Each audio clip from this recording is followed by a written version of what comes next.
Hey Zoe, I'm calling your show, 'cause I need to know. Show me which way to go before I throw my man out the door. Okay, hold on a second, Keisha. Just let me ask Ronald exactly what's going on, because it takes two to tango, and I need to hear his side of the story. So she's driving me insane, got stress heavy on my brain. She keeps playing silly games, man, I'm about to bring the pain. We seem to fuss and fight every day and every night. Please give some advice so we can see the light. See the light.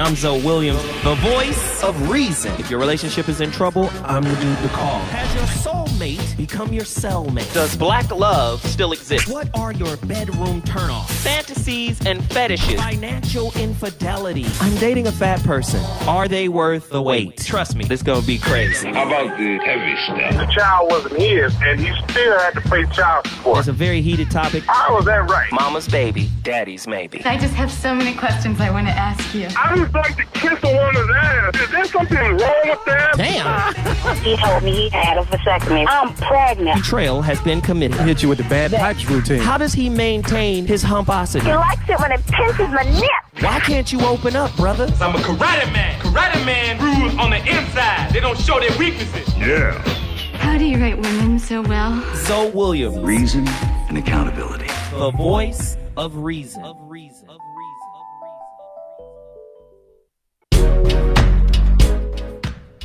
Ladies and gentlemen,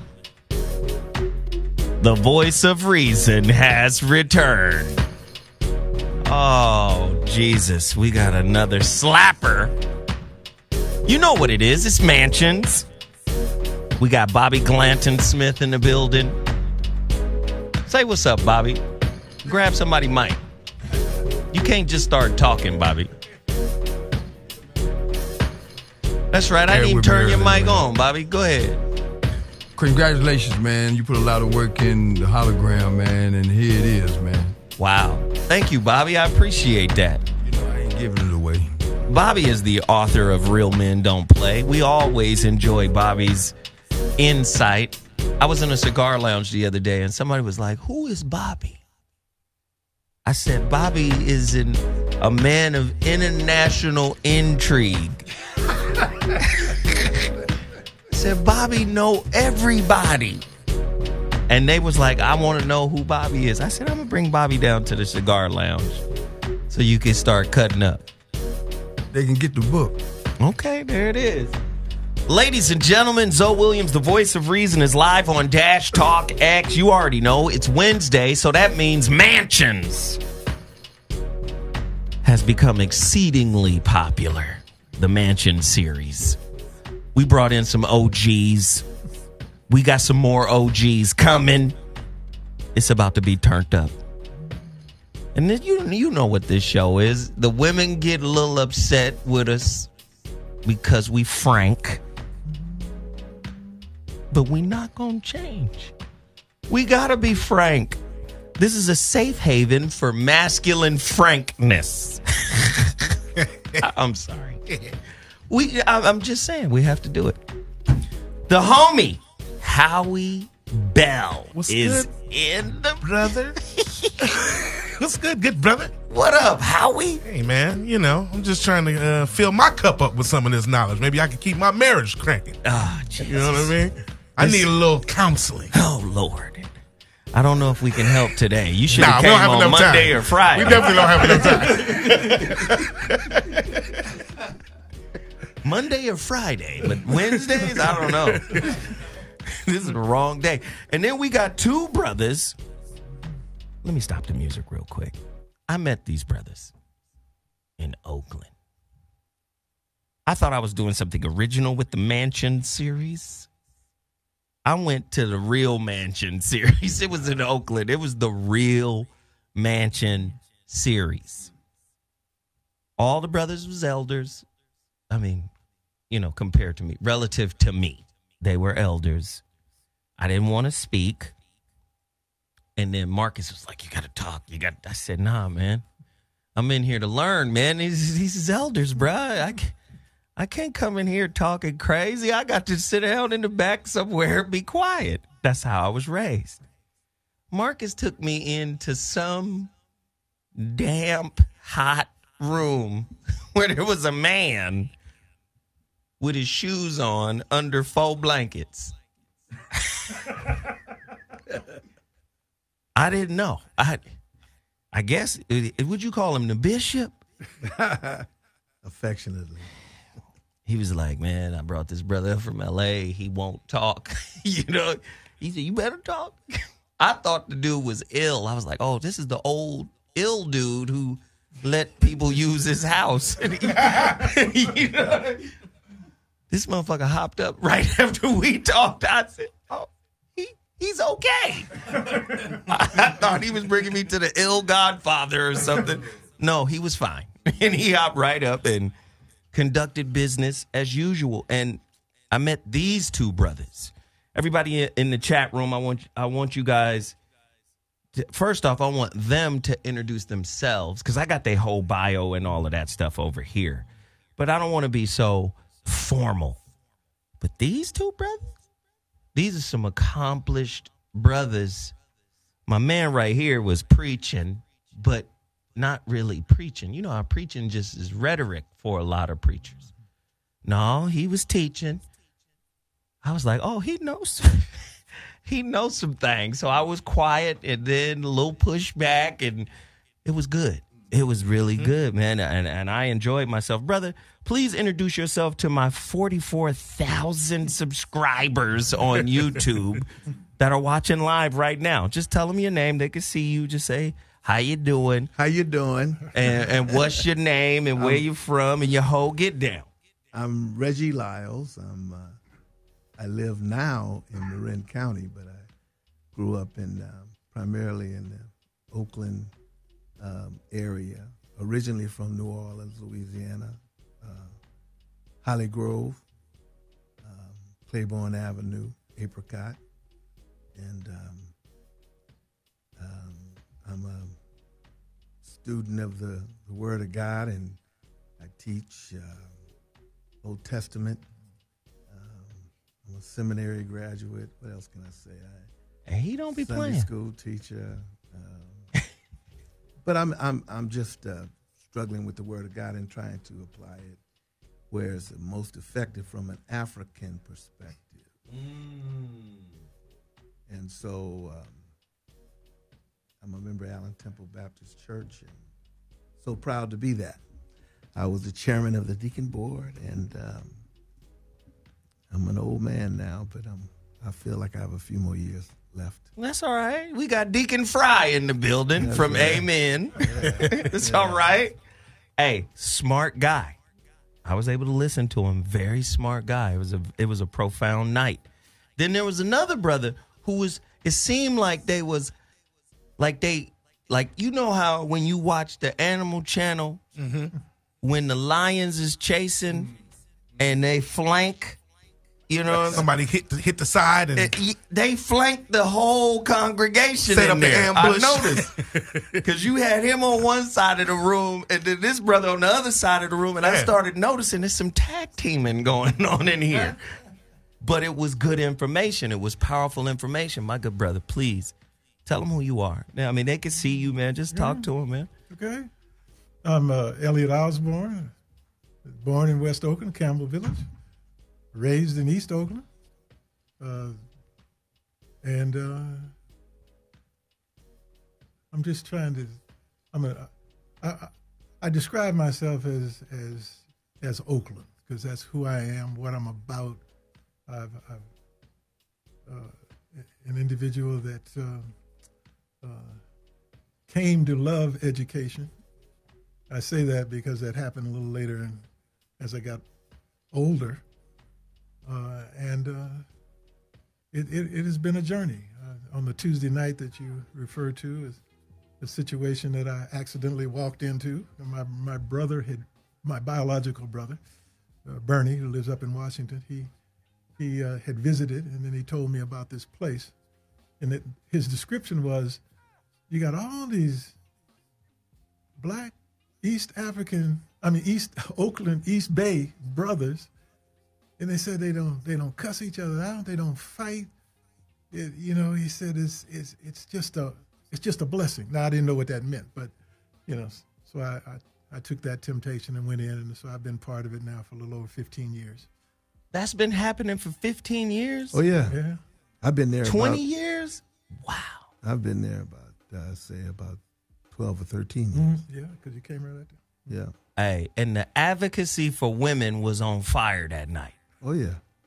Nah, hey, listen, that's why we doing tonight's topic. Before I even get into the topic, let me reset. You're listening to the voice of reason on Dash Talk X.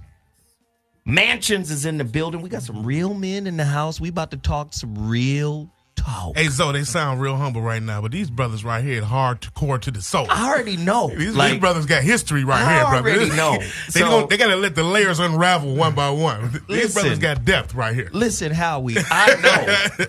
Because first off, it was more fired in that room than there is on the mic right now. But don't worry. Don't worry. That's that silence before the storm. Right. Don't worry. I'm going to kindle it. Get on the mic, Bobby. Were you brothers pastors? Yeah, I was, and so I kind of felt that, man. Yeah. Did you know Roland Freeman? I didn't know Roland Freeman. No, I didn't know. Yeah. And I have never pastored. I've never been a pastor. No? No. Why? Well, a pastor, as I understand. No. I said Panthers. Oh, Panthers. Yeah. Black I'm Panthers. sorry. Yeah, I would say I was. It's hard not to be if y'all grew up in Oakland. well, when you said grow up, let me be, that's correct, but let me be precise. I grew up on 56th Street between Market and Genoa. Bobby Hutton lived on the northeast corner of Market and Genoa. Huey lived a block away. And Bobby Seals lived a block away. Okay, here come the history. Here we go. 2 blocks away. So, and then Merritt College, where the incubator was, and during that time, was 1, 2, 3, just walk 3 blocks up to Grove Street then, and there you had Grove Street College. So we were right immersed. At least I was immersed in it when, when we were working for Neighborhood Youth Corps. I was 13 or 14, and Huey Newton and Bobby Seals were working at a summer program that was managed and written by John George, who was at that time supervisor at Alameda County, and we all. Kids came down because we wanted to get some summer jobs, and we went down to the corner of 55th and Market, and that's where I first met Huey Newton, Bobby Seals, 14 years old. We clean up folks' backyards and seniors' backyards and stuff, but in the backyard, they were giving us search and seizure education. They were giving us, your rights. In terms of what you had to say if stopped by the police and et cetera. Oh, so look, before we get started, Bobby, because I see you trying to take over my show, Bobby. See, Bobby think he's slick. He gonna ask, do you know Willie McCutcheon? And that's his segue to open up the whole conversation. 20 minutes. And then 25 minutes later, you got to stop that shit, Bobby. You look like Willie McCutcheon. You don't know the McCutcheons? Come on, Bobby. Damn. Bobby just got a show. He got a show. He got his show back. Tell him the name of your show real quick, Bobby. It's Uncle Bobby's Country Corner, where real men don't play. All right. All right, Bobby. Okay. All right. Jeez. Now, before I even get into the conversation, we've got things to promote. I got a whole topic set up for them. All right. It's finally here. My latest book, my third book. 4 years in the making, and I finally got it done. The Holographic Relationship. Oh, man. Look, just take a look, ladies and gentlemen. It's right here on camera. Listen, we need you guys to go pre-order it right now. All the physical copies will find their way to my house by Friday. And over the weekend, I'm just going to be stuffing envelopes and, putting labels on them and mailing them out. So go to my website, IamZoeWilliams.com, click shop, then books, pre-order your copy there. Very proud of that work. It took me quite some time to get it done, and I thank everybody for supporting it. And now, I have a new sponsor, a hot sauce sponsor. Beal hot sauce, not Bradley Beal. Beal hot sauce. He sent me a whole box of this stuff, and it's 4 different kinds of it. Oh, yeah. That's right up my alley, brother. Let me get one of them bottles. This one is Gunny Fire. You sure? I don't know. Look, I don't do a lot of sharing. I need these. No, I got you. I got you. Listen to that. Gunny Fire, BealHotSauce.com. Go there right now. Support this black-owned business. He's got one called Schmuckatelli. All right. And this other one is called Sergeant Sauce. Both of them good on catfish. Hey, man, let me tell you something. That Schmuckatelli on some Mexican tacos. I did that experiment. It's a real situation, and it's not hot. It's just all flavor. There you go. Now, I ain't tried Gunny Fire. I'm sure Gunny Fire is hot. Here, go and take this bottle, man. Gunny.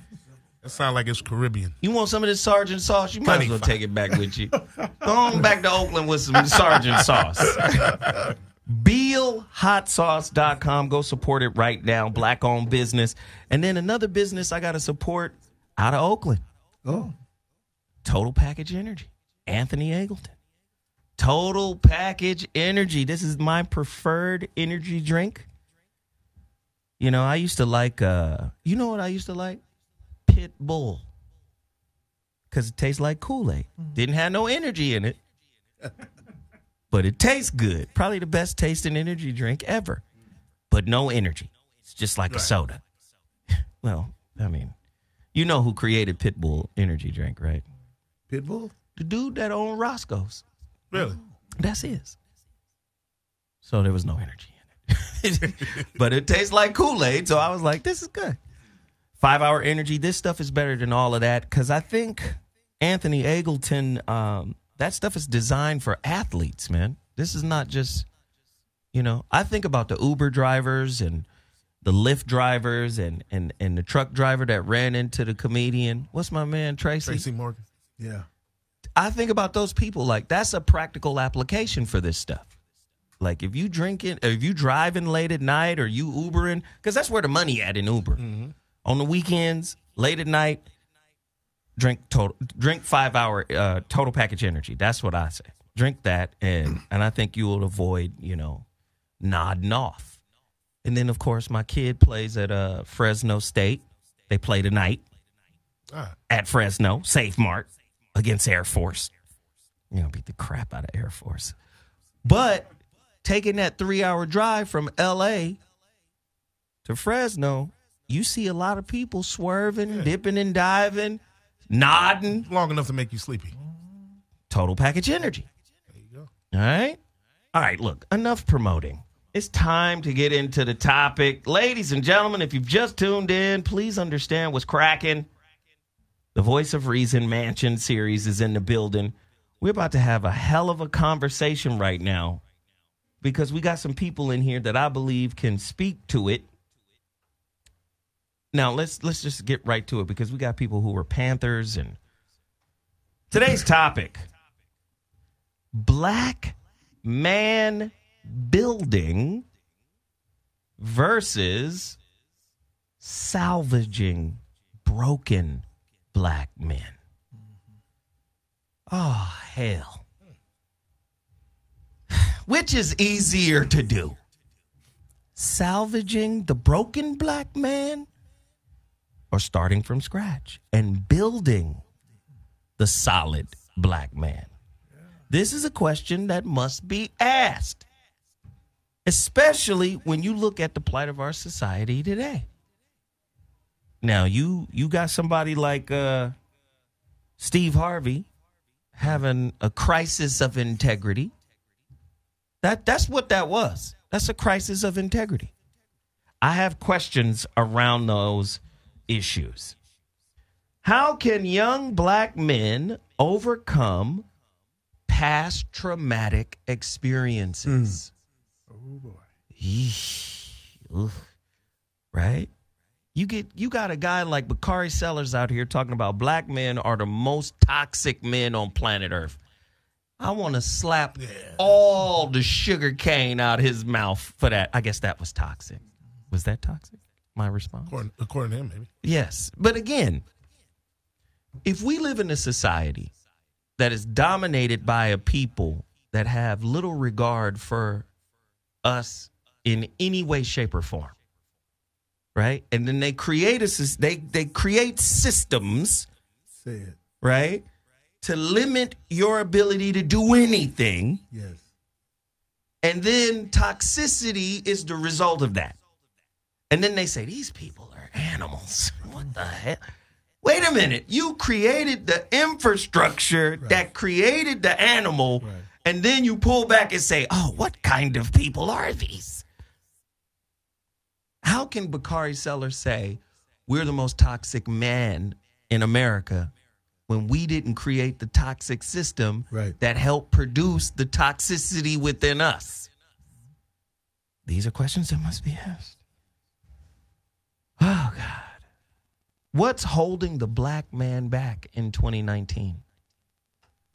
Is it beliefs, thoughts? Is it influencers? I see Harvey as an influencer.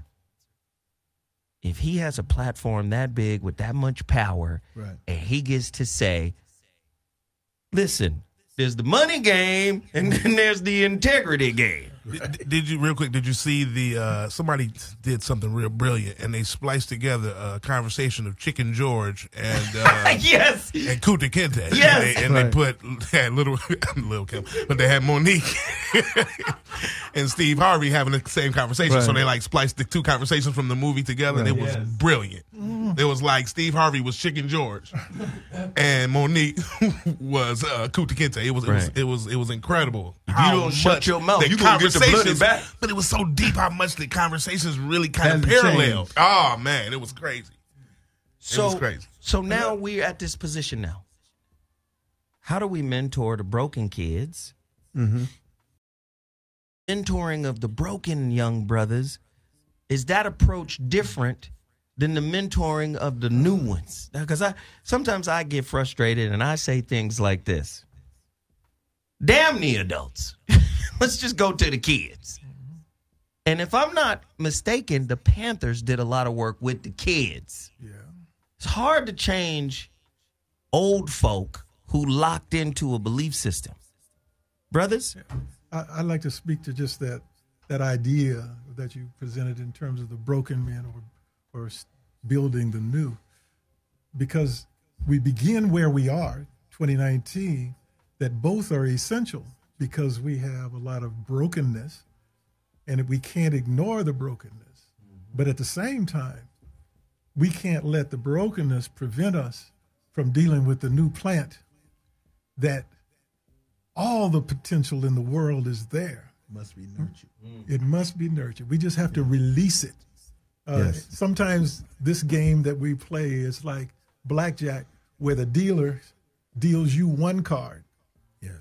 And then you're expected to play blackjack against the white world that has two cards. And, you're just sitting there.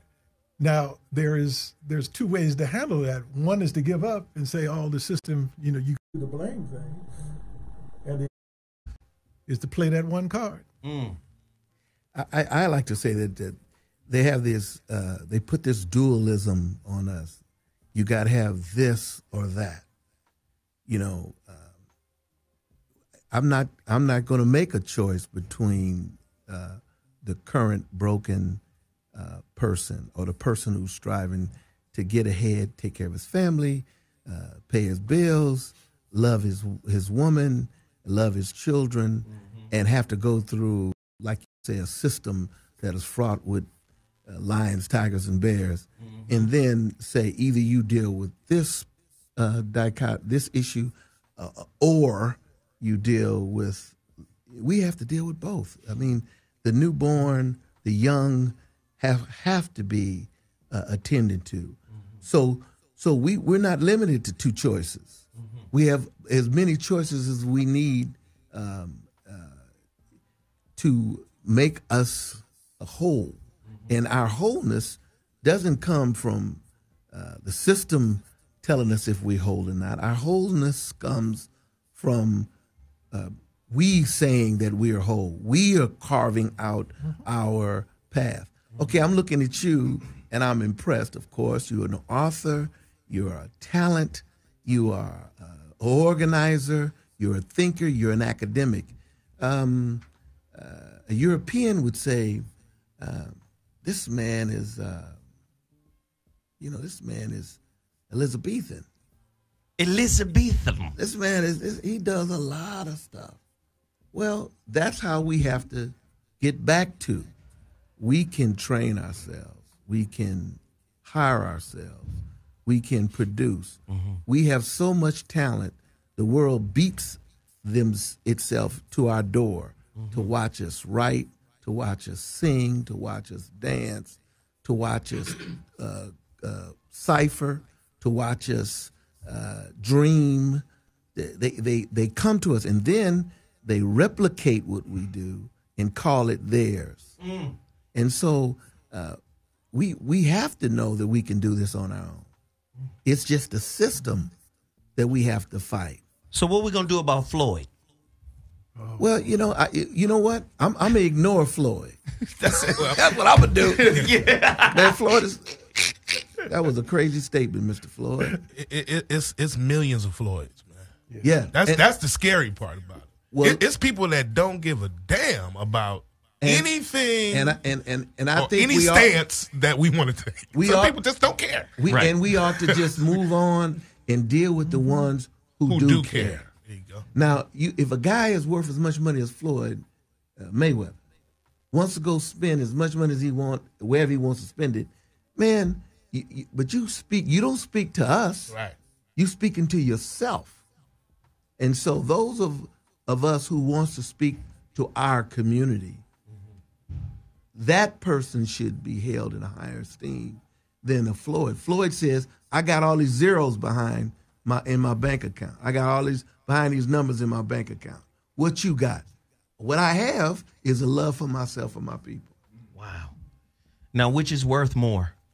Well, if you're asking me, I'm going to say the love of myself and my people. Bobby? But if you ask him Floyd, he'll say the money. Yeah. Bobby? The brother put it so eloquently, and even before the show started, I had the honor of listening to a few phrases from them while I ran my mouth, thanks to Marcus. And what I shared with them was something I want to share with the audience, and it's consistent with the subject matter today. I have had the privilege of working with Jim Brown, the great Jim Brown, for over 30 years. Yes, sir. And all over the country, parts of the world. And the one thing that has been consistent is the methodology that we teach in the American life management skills curriculum that's been taught all over the world, different languages. And it was born out of a man who didn't have a father in his life and became fathers to thousands of people, including me. Mm-hmm. And the thing that I'd like to share in terms of something that works universally is if you're making a decision or solving a problem, eliminate the negative, establish the facts, and choose your best option. That works at any age because you have to look in that mirror and move from we, them, us, y'all to I, and not be narcissistic about it. Yes. Okay, Bobby, but let's do this, and then Howie, I want you to jump in on it. Ever since black people have been introduced to the rhythm of speech, the rhythm of music, we've been susceptible to charismatic characters, right? Whether they be preachers, politicians, poets, musicians, it doesn't matter. What I find today that is exceedingly frustrating to me is that we get caught up in celebrity. Yes, sir. Right? They don't call him an influencer. We get caught up in celebrity. We are down with the pep rally, but we not down with the action that's supposed to happen after the pep rally. It's been going on for a long time, though, man. Talk to me about that. We are the best people to paint the picture. Mm-hmm. We can make it real colorful, make everything sound great. Yes, sir. Man, look, yes, you see sir. that? Yes, sir. You know that? Yeah. And then as long as you got the good rhythm and you got the good beats, yes, everybody's cool. But when it's time to actually for the rubber to meet the road, it's a wrap. That's why I don't get caught up in all of the frivolous protests, these social media frivolous protests that are going on so much. Every week is a new protest. Right. And not to dismiss anything legitimate like the Gucci protests or anything like that, but we are so hollow when it comes to actually tangibly doing something right now. And I don't know if it's we need to bridge the gap between the older generation and the young to really let them know, like, when people used to really protest, it was about people really getting dog sicked on them and water hoses. Yeah. These protests are full of shit. Right. If you really want me to be honest and be frank. Right. You know what I'm saying? They don't hold any water. Right. Only thing people are doing is posting things to get likes and comments. That's it. To drive people to your social media. Nobody cares about the end game and the end result. So I'm going to come back to mentorship. See, everything that and I need the elders and I need my brothers to correct me, because this is how I perceive the world, or how I perceive the black community. Poverty and the wealth gap is so large, yes, that everything that we associate with success is predicated on an endless grind and hustle. Right? So I know exactly what you're talking about. Right. And so for me, that leads to a certain level of toxicity. Right? Which I found that was embodied in what Steve Harvey was saying when he said, now, this is a man that's 60, that's worth over $100 million. And the man said, if I crumble, everybody crumbles. At 60, with $100 million, you not looking for somebody to hand the baton to? Right. This is all just you? It's just, do you see what I'm saying? It's this constant grind that we put ourselves in. And so I asked the question. To me, it's simple math. In order for our community to heal, we must go to the basics. The basics of healing the community is healing the relationships. Mm-hmm. Now, how do we do that? How do these brothers who have this world of knowledge connect to the young kid? What is step one in mentorship of this lost kid? He could be 22, 21, 16, whatever. He's a kid, but you got something that he needs. How do you bridge that gap? Well, it's going to, for one thing, the mentor needs to be a man or woman. It needs to be a person who understands what their contribution is. Because sometimes if you go by the book, then mentoring means, well, we're going to tutor third graders in XYZ. But that you may not be a teacher, you may not be a tutor in that sense. So if that program if you don't join that, then you're not mentoring. But what we need to do is take ourselves an inventory. That's you ask for step one. I remember when Bobby Seale, I was kind of floundering, didn't know exactly what I wanted to do. I was a good student, but I didn't have direction. And then Bobby Seale came and he was talking to me, and he had an idea. And he says, what we need a strong, professional, and I was a teenager, a strong, professional, black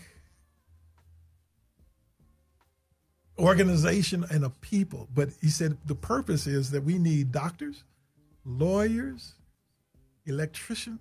He just went on and on and on and on. Highly skilled persons. So when we talk about black empowerment, that it's not a theory.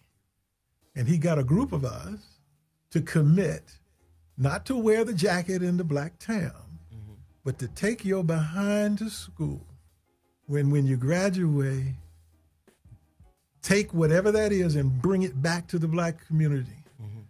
That was a step.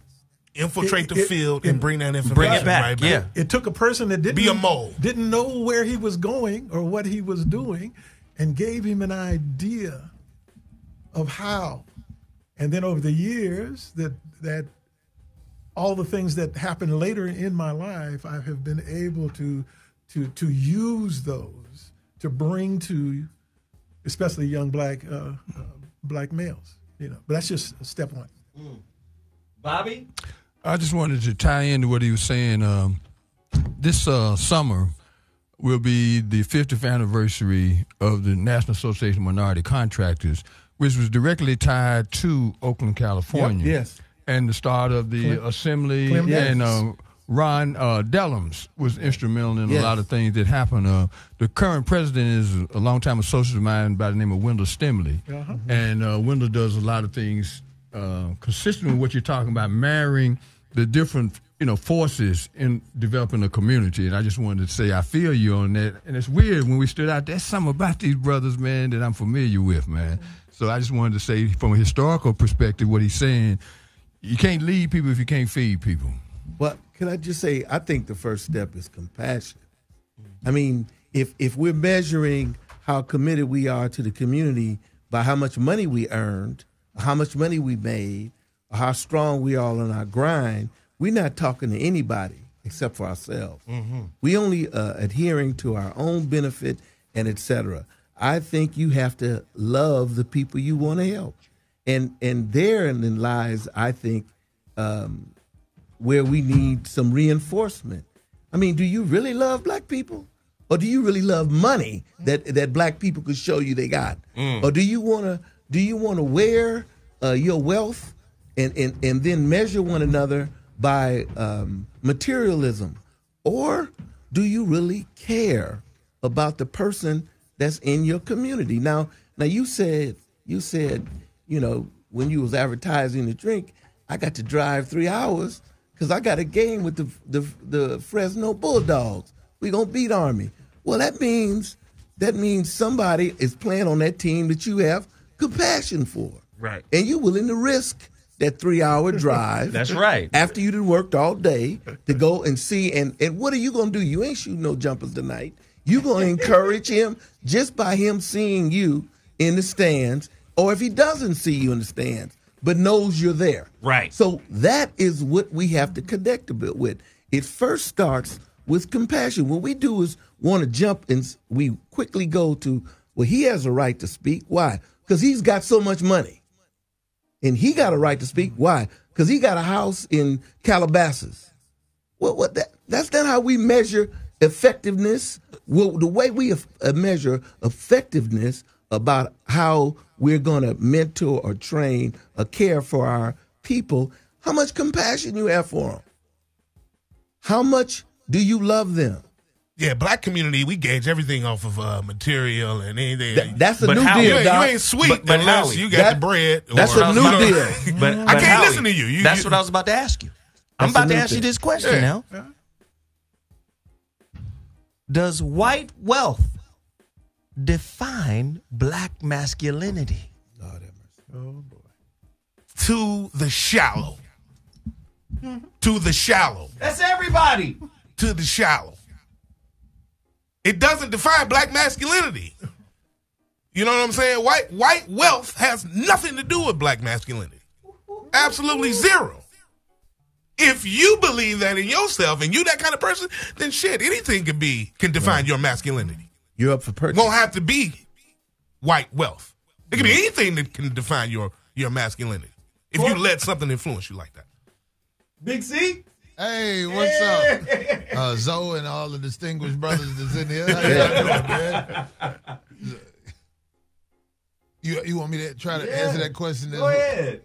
Well, it doesn't in the real world, but unfortunately, a lot of times, if you're communicating with the average minds in public, which is the majority, you up against the brainwashing that has been put out here and is effectively working, unfortunately.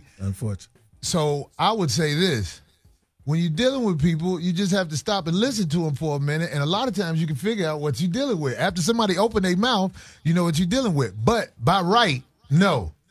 Who we are should be defined on our actions, and you know what I'm saying? Especially if you're an older brother, your work you done put in out here in the world, it speaks for itself. You can act like it don't, but it does. It speaks for itself. So who are you? Check the pedigree. What have you done? What have you contributed? What have you offered? What about your own family? Have you raised your children? No. How about it? Have you been divorced and married 5 times? How about it? What are you doing? We got bigger responsibilities than this other bullshit that we're talking about. You know what I'm saying? Motherfuckers know we got a problem. Black people have serious mental issues, bro. Where do you think it came from? Well, that's we what were I'm talking saying. about the original. We were talking about the rules earlier. It's all comes from, well, we had some great conversations earlier too. But let me just hit this one Go real ahead, quick, son. and then I'm going to throw it back to you, Howie. Krishnamurti is my favorite philosopher. J. Krishnamurti. You hip to Murti? Yeah. Murti's a cold motherfucker, ain't he? I'm so pardon me. I won't say it that way, but I know. I forgot. So, first off, I met them at Bible study. So, Brother Rizza-Islam the other day? he coming too. He don't talk like that. He don't. either, Rizza don't talk We like mean that. the same thing. We just say it differently. That's all. Yeah. But Krishnamurti has one of the most profound quotes I've ever heard, and I quote it often. He says, "It is no measure of health to be fully integrated into a profoundly sick society." Now, this is why that goes back to my question. If your woman looks at your wallet before she looks at your character, then that means white wealth defines black masculinity. To her. To her. Now we have to ask the question, is she a participant in white supremacy? It also means you as a man don't have the right perceptive capabilities to be successful in a relationship with a woman. Well, let me. There we go. Let me ask this: Can a poor person have integrity? Can a dirt poor person have integrity? Absolutely. Well, let me answer. It's a rhetorical question. Yeah, because everybody that we come from living in California got here in major migrations, left Louisiana, Texas, Oklahoma, Arkansas, Tennessee, Mississippi with nothing. They were running from Jim Crow apartheid. They get out here to California. All they're looking for is just something so they can feed themselves. Soon as they get jobs at the shipyard, you name it, Liberty ships building and stuff, the first thing they do is send for their kinfolk to come out. Come on. That's compassion. They don't even have houses. They're renting rooms, and they're putting their family up in 1-bedroom apartments. The Latino brothers and sisters still practicing that. Well, yes. Well, we don't practice that no more. We selfish. We kick you out as soon as you're 18. Go get your own crib. Go Well, ahead and get out of the house. Some Go ahead and get your own stuff. Some black people do that. Not all black people. Wait, because I want to come back to your point. We create more bills for ourselves. Watch this, though. Than anything. Watch this, Howie. That is a symptom of poverty. You 18, You're grown. You grown now. Get out. Get out. That's a symptom of poverty. When you look at George W. Bush, you look at Donald Trump, these guys got to fail over and over again because daddy had deep pockets, deep resources, deep wallets. They could be average students. They were, what is the term they use when it takes you a while before you leave the nest? It's a term like a late bloomer. These guys are late bloomers and bloom into the presidency. Yeah. Do you dare say it's a symptom of female leadership? No. Do you dare say that? I'd like to just I think people scared to say that. I don't agree with that. Because Ooh. when it comes to the black community, if you deal with us historically, and I could go through different eras, but I won't do that here in terms of time. No, you got time. Go ahead. Okay. But the black female has been, for us, a stabilizing factor. Amen. No matter what Donald Trump tells you about black women, Wait. they have been a stabilizing factor. Let me add something to what you're saying, because I want you to finish. Okay. Would you say a stabilizing factor in your generation? Yes, I can do that. Because in another generation, maybe not so much. Go ahead, brother. Because if I deal with 1800s and 1900s and now 20, and et cetera, my generation in particular, that we had mothers and fathers the whole time. Right. I mean, whether they were together or not. Yeah. But in the statistics, when you actually look, and I've done this, when you look at our census and et cetera, you see that until 1969, the black family, mother, father, marriages were part of the American fabric. We weren't way out of. I agree. Something happened after 1969, right? Yes. Which then changed the dynamic. And then we had extended families. Oh, yeah. We had mothers on blocks that mothered the blocks neighborhood of people. Yes. Yeah. Neighborhoods of people. I got cousins that I have no biological connection with, but they lived across the street. When they ate, I ate. And when I ate, they ate.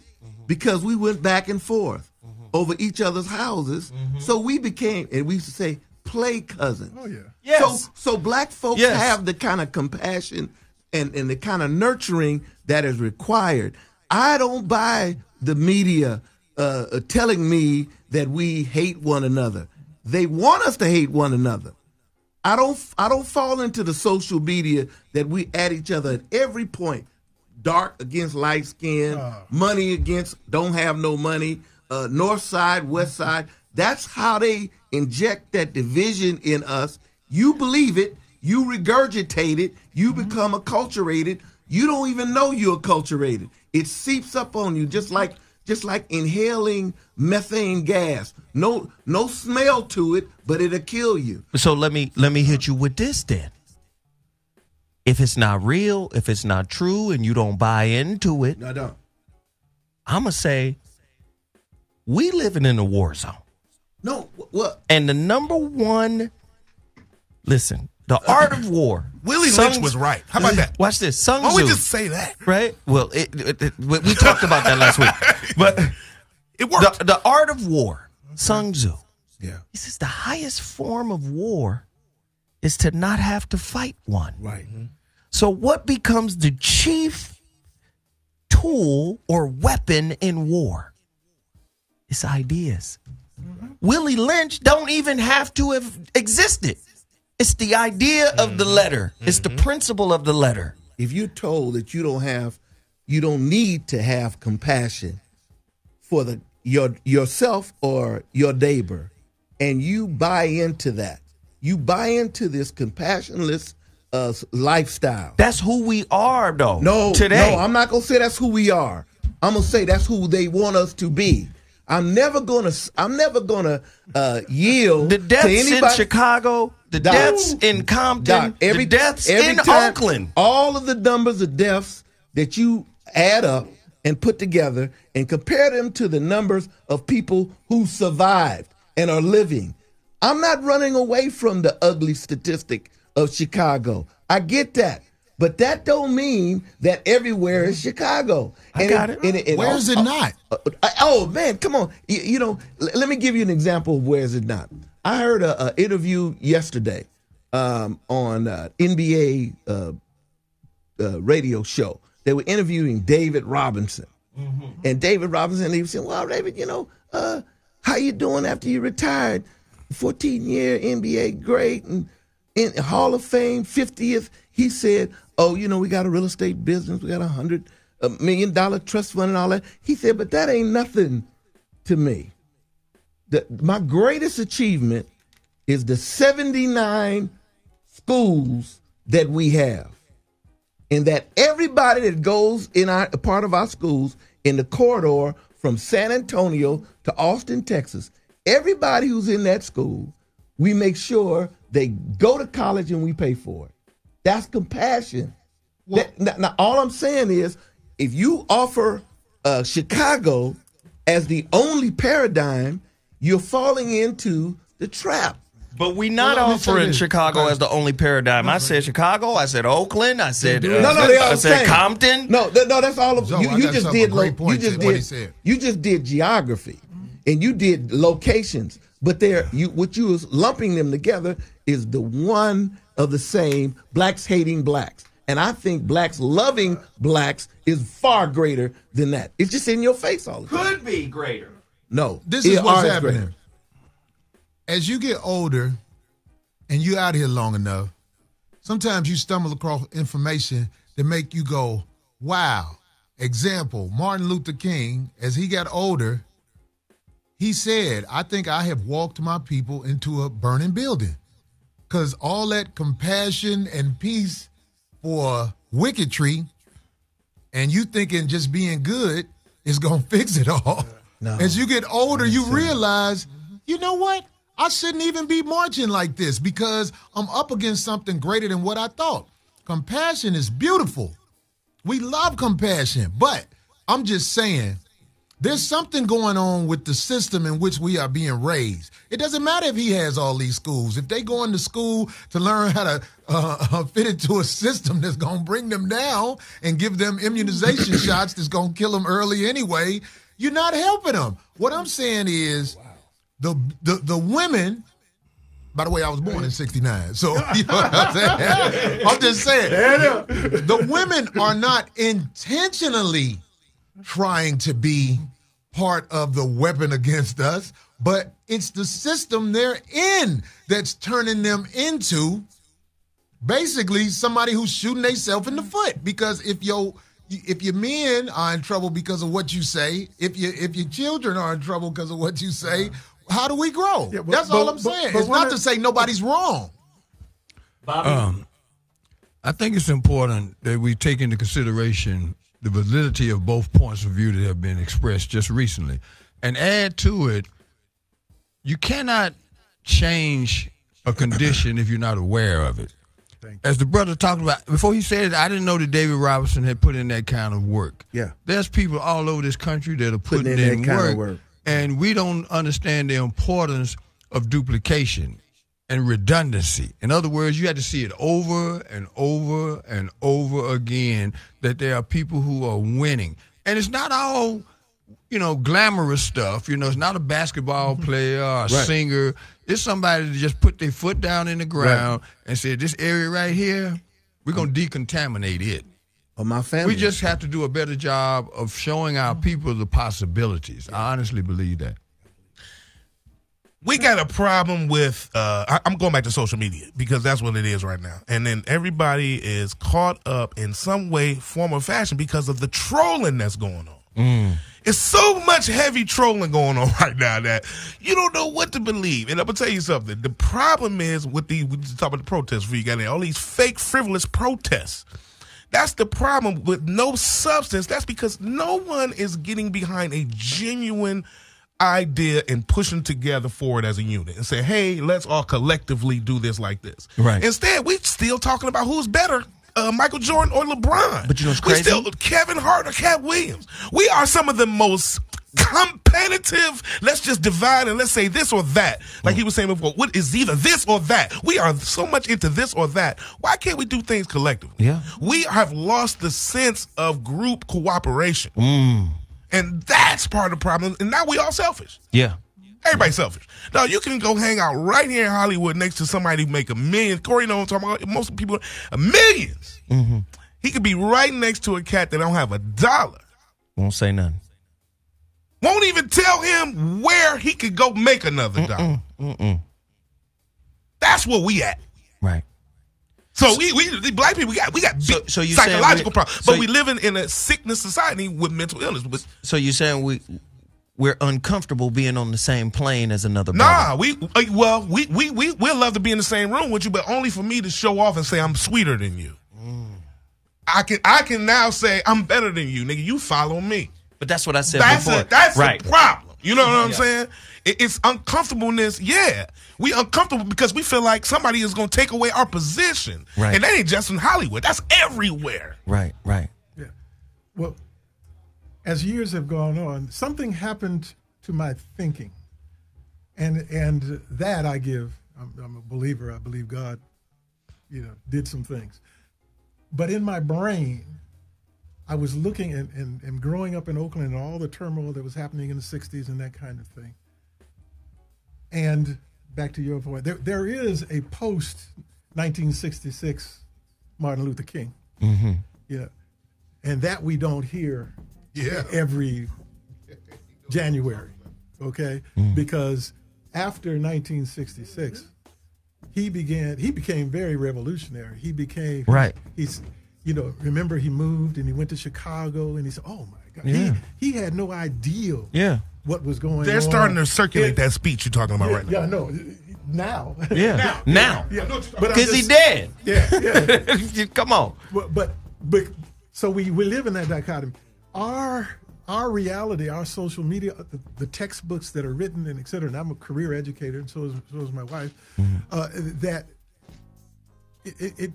something has happened to us, and if we buy it, it gives you your springboard as to your interpretation of reality. I deal with 1868. Pollard wrote The Lost Cause. Essentially, a defeated Confederacy, a disgraced Robert E. Lee, a disgraced Johnson, a disgraced Cornwall. The guy that got killed on his horse, Jackson, Stonewall Jackson. Okay, that in 1868, then Pollard, who happened to come from Charlottesville. Oh boy! So the connection just keeps on going. He rewrote and created heroes, changed the narrative, changed what the war was about. You and I are no longer concerned enslavement, made heroes out of these individuals. And then that was written into the history books. And there's a whole slew of individuals, both Northerners and Southerners, that have bought into the narrative that the Confederacy was all these moral Christian patriots. When the reality is that these individuals were treasonous and murderers, they killed the cops. If you and I went out and killed the cops, ain't nobody gonna call you a hero, okay? But that is what has happened. So now we get a thing that happens out here where we'll look at our situation, and because of the nature of capitalism, there's cause and effect. We need to have a cause. What happened? You're like you are because, but I want to give one, and I'm through. One, poverty. Poverty does not dictate your understanding of yourself or the value or worth. Yes, we have an experiment that has already happened, and it is the premier experiment on the earth, and it happened between 1865 and 1877. In 1865, it is estimated that 90%, 9 out of 10 of African Americans, black people, the freedmen, were not literate. 12 years later, 85% of African Americans were literate.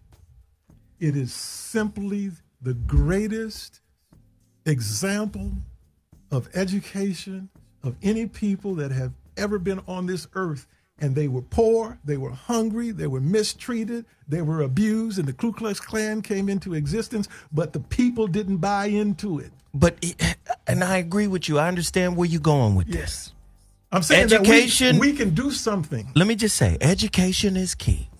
It's a part. But education is only key when you're the author of it.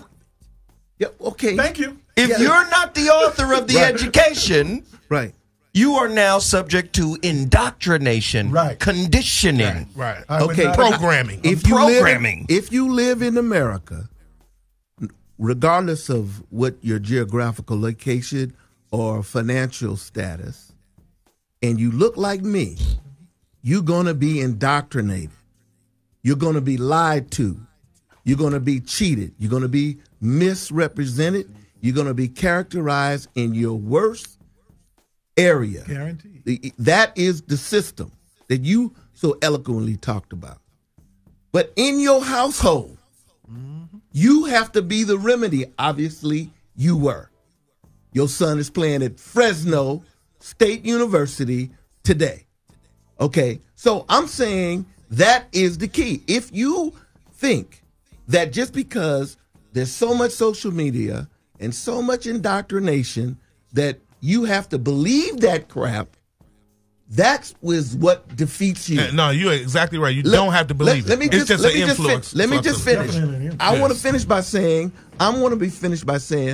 you know, you have to see that the glass is not half empty. That's right. If you are devoid of hope and self-identity, if you don't believe, look, I'm telling you, lie to your child. If you tell him you're a king. No, let me tell you, my mother used to put me on her knee, and she used to take this Vaseline on her face, and I remember it like I said, she had these big hands, and she would rub on her face and say, "You're so beautiful. You're so wonderful. You're a smart boy." When I got to elementary school where they did not like me or whatever, I couldn't believe what they were saying. Wait, though. Let me jump in here because you right on point. But let me finish this. I'm done. I'm saying don't look at the tidal wave of social media that's lying to you. You got to look at the grain of salt that somebody is trying to cry out in the wilderness. Now, and it's not one person; it's a myriad of black folks from all genres. Now, watch me agree. I'm going to agree with what you just said, every bit of it. Okay. One caveat. You need a conscious parent to be able to say that. If a parent is drowning, see, there are trauma creates something in the body. There's a psychosomatic connection to poverty and trauma. If you got a parent that hasn't overcome what they've been through, it's real hard for them to put that Vaseline on your face and say you a king. You had a conscious parent. I'm a po' boy. But my mama's from Gert Town. But your mother was above something. But she was broke. But let me just tell you. I'm not saying it's impossible. I'm saying it's possible, but it's not always probable. It's different. You got some people who deal with it differently. You, however, were blessed to have the parent you had, and she was able to deliver that message to you. You got a lot of people dropping off kids and walking away before the person opened the door because we selfish. And Corey, you want to talk? So let me say something. Yeah, this boy Howie Bell. I Howie enjoy Bell, this, man. Real quick, I got to bounce. If we can get over this selfish living, man, we'll be all right. Yeah, I'm gonna simplify it like that. Corey Holcomb, brother Rizza-Islam just joined us. About to get crazy. Go ahead now.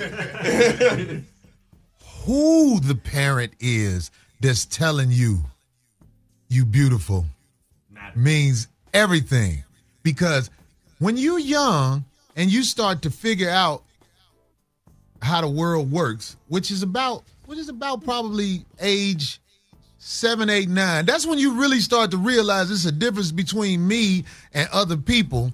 When your parent is talking to you, they can't pull the wool over your eyes the way they used to when you was little. That's when you tell your parents, ain't no Santa Claus, and mean it, because you're starting to figure things out. So I'm saying the parent that is talking to you, their credibility means a lot, because another thing in society nobody likes to say, if you are an unattractive person, it's even harder, besides the race barrier, for you to fit in anywhere.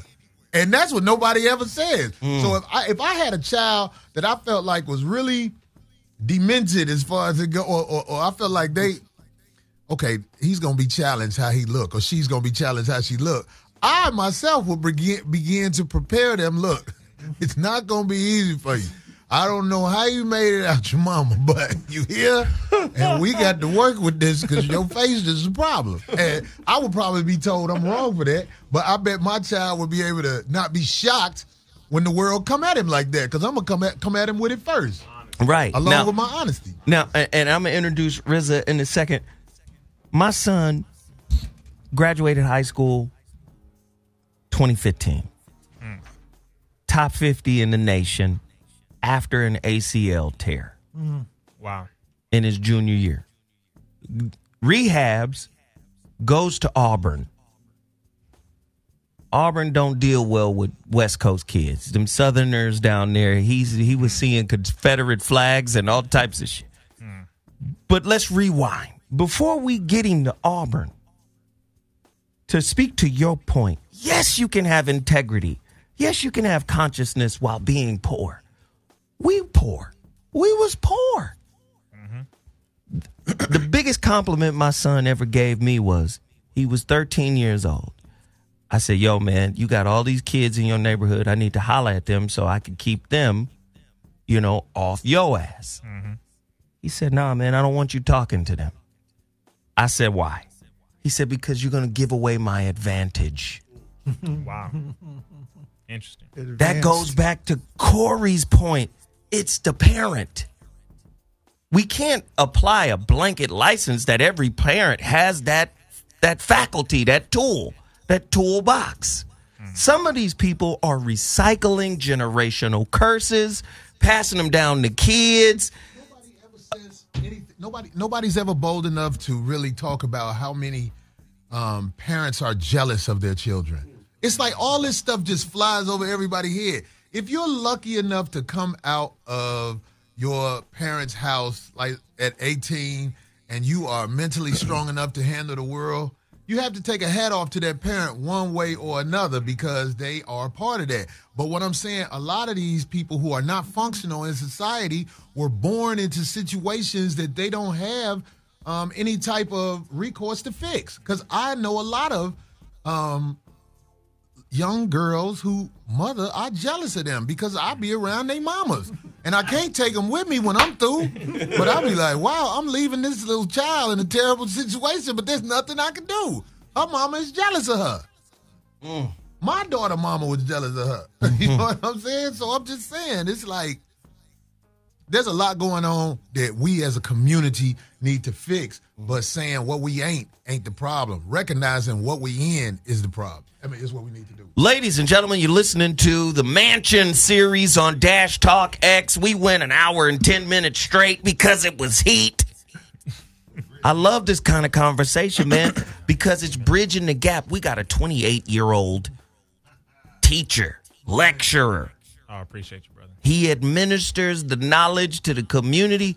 We got 2 former Panther brothers. I don't know if both of you guys were Panthers, but look, we got 2 former Panthers in the building.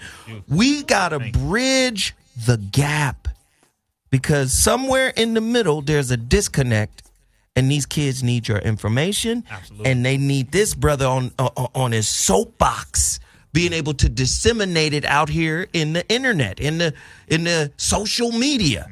So that's why this conversation is so big. The black man, the broken one, can he be fixed? And then how do you raise a black man that isn't broken? Society doesn't give two shakes of a fat rat's ass about either one of them and will throw them both away if they had their choice. It boils down to ideas. And ideas are a part of propaganda. I got to make sure that he doesn't really know his value. There you go. I got to make sure that she never really finds out who the hell she is. I got to instill doubt in their head. Yes, I got to instill all these little components here. I got them to focus on the negative. You get it, right? And that way, they get to create a bullshit reality that they get to maintain. Rizza-Islam, speak on it. Once again, I'm honored to be here. I know I'm tardy. I just came from another show. No, that's all right, brother. Through this weird traffic, man. Y'all, I don't know how y'all do it. But, brother, man. And it's raining, too, which I don't mind, but that traffic is rough. But very good questions. Number one, can the black man be fixed? We do it every day in the Nation of Islam. Black Panther Party does it every day. Moorish Science Temple does it every day. Hebrew Israelites do it every day. And I'm mentioning multiple groups so that we can understand, one, there is no jealousy coming from this young brother here. As a follower of the Honorable Minister Farrakhan, that's one. Number two, all of these groups have been doing their best with what they have, being allowed to do, because this enemy could destroy all of us right now if he wants to. If he wants to come down with all of his helicopter gunships, with all of his biological warfare, etc., he can do that. But because he has not, we continue to do our best to resurrect our people every day. So you were saying, can the black man be fixed? Yes, absolutely. Can he be helped? Absolutely. Thought travels at 24 billion miles per second. And because of that example, we have to be the examples of the resurrected black man, of the one who has now gained a knowledge of self, a knowledge of God, a knowledge of the devil, a knowledge of the time and what must be done. Yes. And then we have to stand on that example, fearless, regardless to what this enemy is saying. Yes, sir. I want to say, I was saying yes, sir. Oh, yes, sir. And see, you got Panthers here. Panthers with Brothers from the Nation of Islam, which Panthers, of course, we know are children of the Nation of Islam. We all family. You know, choosing to invoke the Second Amendment right, which is the right to or freedom to bear arms, to form a well-organized militia, to carry weapons. That's fine. The brothers in the Panther Party do that. But that's one part of it that's different. But we know we study the same doctrine for the most part. We have the same teachings for the most part. You know, we have the same foundation for the most part. I feel more closer to you. And I'll say, Bismillahirrahmanirrahim, assalamu alaikum. I will say that to you. Yes, I'm more closer to you than to the ideology of the Black Panther Party.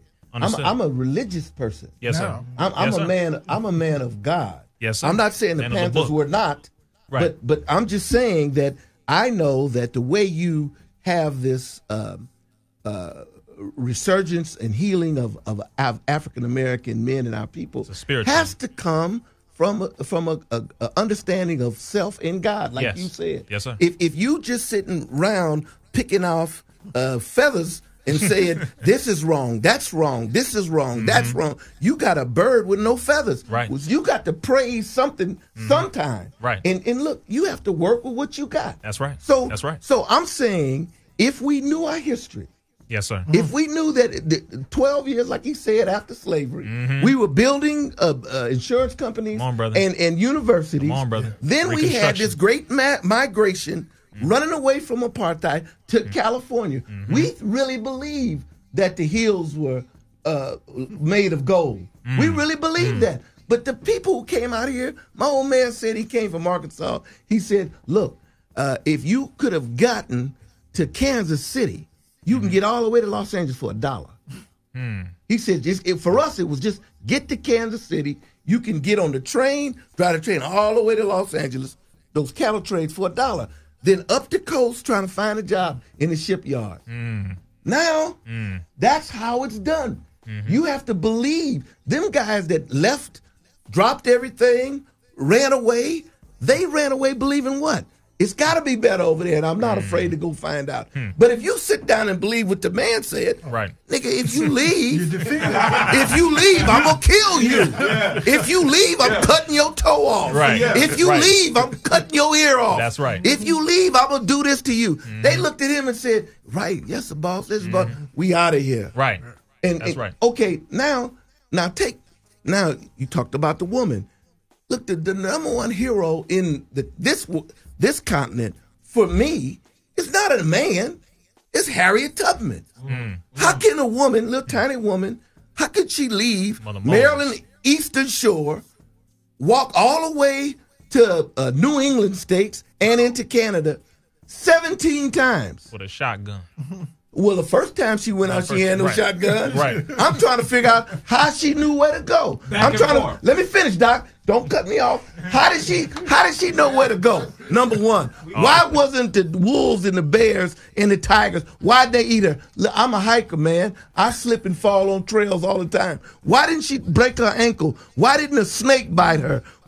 Why didn't she die from infection? There was no mercurochrome. There was no penicillin. Once she got there, about 1,300 miles of walking at night, once she got there, she sits down, rests for a couple of months, and then what do they say? I'm going back. Why are you going back? For my mother and father. Mm-hmm. That's compassion. Now, not only was she that tough, but she retired as a lieutenant in the Union Army. She led raids on Confederate ammunition dumps in Florida. Now, I'm saying to you that that's the kind of courage you have. She didn't know which way to go. She was an epileptic. But she said, I'm getting out of here. Can you imagine being on the plantation when little tiny, unattractive Harriet Tubman said, I'm going north? You don't shut your... Who are you? What are you? She leaves. If she was cute, they wouldn't have let her leave. The reason she was able to go. You see, that's so cosmetic that I'm not even gonna respond to that. But it's the truth. What I'm gonna say this, but it's a shallow truth. It's a truth. It's like trying to get some proteins and all you eating is sugar. You ain't gonna get no protein out of that. She had a heart this big and a faith twice as big. She knew that God was going to direct her where she needed to go, and God did. And then she comes back 17 times. Now, do we get that in our history books? No. Do you tell that to your children? I know I do. I know I tell it to my church group. I say, you guys really want to know? Ain't no Wild Big Hickok or Annie Oakley. It's all about Harriet Tubman. There's not one movie about her. Why? Because this is a true liberator. So what you are complaining about is what? Complain. What? Oh, Doc, I've been listening to you for about 50 years. Well, we ain't got this. We ain't got this. No, that was Chicago. We ain't got this. We ain't got this. I don't complain. Okay, Doc. The reason why they got a tape, so play the tape back and show me where I complain. Okay, I apologize for saying that. Let me just say this: let's not focus on what is negative about us, because they don't. The president don't. He done told 9,000 lies as of today and counting. You can't ask him about one lie he done told. That's bad. That's gone. So let me do this. The next thing. Let me do this because I love the discussion amongst men, and that's what this is what the Mansion series is all about. And I'm gonna present this. There's a polar opposite to Harriet Tubman that needs to be addressed. Listen, there's polar opposites in nature. You don't get to have one without acknowledging the other. You dig? So, yeah, I understand what you're saying. Don't talk about the negative. Well, first off, in the negative lies the solution. That's another Krishnamurti point. He said, in the problem, therein lies the solution. You cannot get to the solution until you embrace the problem. So if somebody is in here articulating a problem and you go, nah, we shouldn't even pay attention to the problem. Well, then how will we break the problem down? We have to examine it objectively, logically, without judgment, right? We got to look at it and say, how did we get here? Well, see, because I'm going to throw it to you because I know Corey got something too. Listen, we go from Harriet Tubman to Madam C.J. Walker. Amen. And I would say Madam C.J. Walker was detrimental to black women. Yeah, she became the #1 millionaire, first millionaire black woman, but she taught everybody to straighten their hair and look white. I was just going to say, how she do that as you were saying that, but you threw it right there. You under dig? So that might be seen as the polar opposite of Tubman. The Steve Harvey of Tubman. So look, if one is trying to get us out of bondage, another one is putting us into a cosmetic bondage that still exists today. But we laud her. That was a strong, powerful woman. What I'm trying to say, brother, is just because somebody has power and charisma doesn't necessarily mean it's all for good. Right. Go ahead, brother. Well, when we're dealing, this is why historically it is so important to me and Reggie. That context has a great deal to do with who we are, what we are, and what we're about. Yes, my daughter, who is now a professor at the University of Irvine. Okay, I said it there, girl. Started her mission when she was a kid in school was that the teachers that she had didn't seem to be teaching, because she had me and her mother as their at home, didn't seem to be teaching some of the other parts of the reality, for the balance. She decided when she was at San Lorenzo High School that she wanted to teach teachers how to teach black children in a black setting. Graduated #1 in her class at UC Berkeley. Then she was paraded. It was like, we got a star here. And they started talking about, well, we have connections in Piedmont, we have connections in Walnut Creek, and we can get you your first job. And she said, you've completely missed me. She said, I don't want your help. She left and went down and applied Oakland Unified School District, and her first job was in West Oakland, in one of the poorest schools, where in her first year that she had to shield her children because there was a dead body on the school ground. In that school, the statistics were 85% of the elementary school kids that come out of here never finish high school. That was their sequential look at facts. And her little second, she moved up with her kid first, second, She loved those kids. She incorporated. She told them who they were in the real world, what the strength, brought in tutors, brought in mentors. 12 years later, that little group of kids out of that same school, they flipped the switch. 85% of those kids graduated from high school. She was invited to their graduations, even though that little elementary. But what happened to her when she was at UC Berkeley, she was in a special cognate for urban, that means inner city, and none of her teachers had ever taught urban. But they were the authorities. So what she did, she said that nobody will ever get me in that trap. So she started there. She taught down in Linwood. She taught in Compton. Every school she taught was a deliberate inner city poor. And sequentially, she kept going with her education. And now she is a professor teaching teachers at the University of Irvine how to teach black children in their settings. Wow. Corey Holcomb, that should be a Bobby, script. and then Brother Rizza.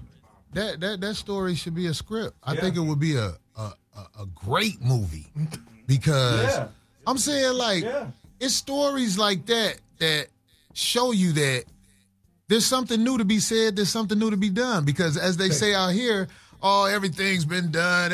I've never heard that before. And I'm saying it's wow. It blew my mind even because I never even thought of that, nor would someone have the courage to stand up like that and speak to them like that about that. But another thing I wanted to say is when we are amongst each other, brothers, all of us, we should listen to what each other say. When we talking, if somebody says something you don't agree with, if you look down like you frustrated or something, you might miss what they saying. That's what I'm saying. A lot of times when people talking, I like to look right at them because I think I have what it takes to pick up on not only what they're saying, who they are. So that's why I like when I'm talking to somebody or if somebody is talking to me or I'm just saying if I'm interested in what they're saying, I will definitely look at them while they talking so I don't miss the important stuff I need to know, because information also comes out of the eyes. Information comes out. Yeah, you know what I'm saying? Yeah. So that's what I'm saying. We need to make sure we understand what we commenting on about somebody else when we speak on them, because I'm watching everybody. You know, just a couple of things I hope that, you know, put another perspective into this conversation. My auntie died at 103 years old. Her name was Myrtle Glanton Lloyd. She's in the Tennessee Educators Hall of Fame. Why I brought her up was she educated for 60 years. She taught 1st through 12th grade up until the 50s in one classroom. Dr. Ian Palmer, who died last year, started the Marcus Garvey School here in Los Angeles. I use them as an example because when I came to L.A. in the 80s, I heard about this school in L.A., the Marcus Garvey School. And having gone to school once they integrated, and by the time I was in the 8th grade, we had to go to the white school. Yeah. That's when I found out I was dumb, because until then, I was one of the best students in the class. But then when you go to the 9th grade, and that was the first time I would put my name in a book. You know, you get your books at the beginning of the year. Yeah, you put your name in it. I never had a chance to do that till I went to school with white kids. Now all of a sudden, I'm a C student. I'm having to explore new information. Yes. And by the time I figured that out, the damage had been done. So by the time I met Dr. Palmer, I would watch this man take kids that were on the pile of rubbish that they had threw away from the public school systems all throughout Los Angeles. And the first thing he would do is sit them kids down and he'd tell them, look here, we got a couple rules we go by here. You're not dumb, and we ain't tolerating no foolishness. And within 30 days, because they got a report card every day, not every 6 weeks, every day. And I watched him convert these battered kids into some of the best math and science students in the United States of America. We've all got stories. What we have to do is duplicate your daughter. We have to duplicate my auntie. We have to duplicate Dr. Palmer. Yes, sir. In all genres, all disciplines, what we have to do is duplicate. That means we have to have a reason to do that. We've gotten separated from our reason for doing what we're trying to do. And I could say it this way, when it comes to duplicating, as you were saying, that is the greatest way to raise up another generation, because if you only give jealousy and envy to your seed, oh Lord, I can't even come up with a logical understanding as to why you would do that, unless you lack the knowledge of self, you lack the knowledge of a nation, you lack the knowledge of understanding that you actually have the opportunity to make someone better than you were, so that they can make the world better than it was when you were in it. So all we have to do is continue to pass down all of the good, all of the most beneficial information, the most important things, everything that we didn't get. All of that has to be given freely, so that you don't have to experience hell no more. Because once the next seed comes and the next one comes, do you want the world to be better for them or worse? Because as of right now, the condition that we're in as a people is not looking too good, but the opportunity is there. We got a bunch of opportunities right now. Yes, sir. I'm sorry. I want to there's 58 counties in California. And up until, I would say, maybe 10 years ago, maybe longer than maybe I want to say maybe 16 years ago, there was never a female district attorney in the history of the state. Never. Then we got one. Right. There's only been 3 in the history of the state of California. We all know about Kamala Harris, who's DA in San Francisco, right? Diana Becton, who I grew up with and went to college with, is from dirt poor Sabrani Park. I don't know if y'all know Oakland or anything, and drive into Sabrani, Brookfield. One way in. Man. Okay, so it's by the Coliseum. It's just rough. It has been rough all its life. They used to call the gangs out there was the ramp rats. I mean, they were just the coldest. But that Diana Becton comes out of there, former judge. She is the district attorney of Contra Costa County, the Lily White Contra Costa County. Okay, Then you down here in Los Angeles town. Don't you have Jackie Lacey? No, let me. I'm not either. Finish the point. But my point is this: you gotta have them, and if I gotta have them, I'd rather them look like me than because I didn't have them not look like me, and we ain't done well under that circumstance. Hey, what's the advantage when they look like you? Well, I'm gonna tell you the advantage of the ones that I know because I know them personally. Diana Becton, you can call her up. Diana Becton, you can have access, and the people who have access is totally different than the folks who had access before. Now, you got to remember in Contra Costa County, you have a city called Richmond. I don't know if y'all know Richmond and North Richmond. You know, tough community. Now, North Richmond has access. North Richmond has access. So okay, I was a deputy chief of police. I want you to know how it works. You run in a police department or whatever, you get a phone call. It's somebody from somewhere wants you to do something for somebody that they know. Right. That happens all the time. But when you go in front of the TV and we're just fair and we're honest and they are to a point, but they don't talk about ring. Captain Lyles, this is so and so. You know, I own 15 gas stations. I own blah blah blah blah. And I just wanted to know if you could blah, blah, blah, blah, blah. That's how the system works. Now you got somebody in there that you can call. Now, I'm with you. I'm going to come to you, Bobby. I already know. I'm with you. DAs ain't been wonderful in our history. But when you see progress is when you see that change where you can have access. But Brother Lyles, yes, sir. This is where the rubber meets the road, where we run aground. Most black men don't trust doctors. We won't go to the doctor. Most black men are skeptical of doctors. Am I lying? Most black men are like, I'm not, okay. Okay? You asking now black men to trust politicians. If I don't trust a doctor, how am I going to trust a politician? Now, when we look at our brothers and sisters who ascend to high office, 90% of the time, they are minions of the powers that be. Let's just be honest. We love Barack Obama. Made us all look good. We were the self-esteem was high, but when the numbers come out, we did worse under him than we did under Bush. What happened to the the SBA loans for small black businesses? It was a few people who had hookups because they knew him. So the point that I'm trying to make, I understand your point. Yes, there's a certain level of progress, how you define it, that could be, oh, wow, a black senator, female. That's progress.